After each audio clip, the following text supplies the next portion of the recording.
हमारे चैनल को सब्सक्राइब कीजिए, लाइक कीजिए, हमारी वीडियो को पसंद आती है तो शेयर लाजमी कीजिए। अस्सलाम वालेकुम फ्रेंड्स, उम्मीद है कि आप सब खैरियत से होंगे। फ्रेंड्स, आज मैं आप लोगों के लिए टिप्स लेकर आई हूँ मोके और मस्से। ये बहुत ही ज़्यादा आसान टिप्स है जो आप लोगों को बताने वाली हूँ। कुछ लगाना नहीं है, सिर्फ एक नॉर्मल सा छोटा सा काम करना है और आप लोगों के मोके और मस्से आप लोगों के जिस्म से ख़त्म हो जाएंगे। तो उसके लिए आप लोगों ने सबसे पहले लेना है केवड़ा वाटर। आप लोगों ने 2 चम्मच केवड़ा वाटर ले लेना है और उसमें आप लोगों ने जितने आप लोगों के मस्से मुंह पर हैं या जहाँ पर भी हैं उतनी आप लोगों ने काली मिर्चें ले लेनी हैं। गिन लीजिएगा, उतनी काली मिर्चें ले लेनी है और वो काली मिर्चें आप लोगों ने केवड़ा वाटर में भिगो कर रख देनी है।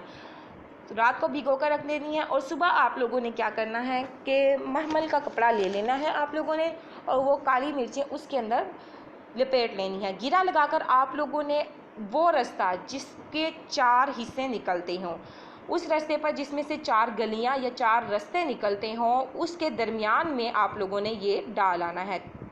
और पहले ही बार के इस्तेमाल से आपको फ़र्क पड़ेगा, 2-3 दफ़ा ऐसे करने से आप लोगों के बिल्कुल मस्से झड़ जाएंगे।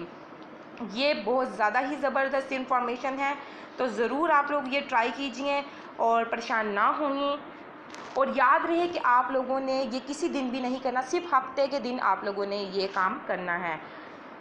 हाँ, 3 हफ्ते आप लोग ये कर लीजिए और इंशाल्लाह आप लोगों का फ़ायदा ही होगा। अगर आपको वीडियो पसंद आती है तो लाइक कीजिए, हमारे चैनल को सब्सक्राइब करना ना भूलिए। Thank you for watching my video.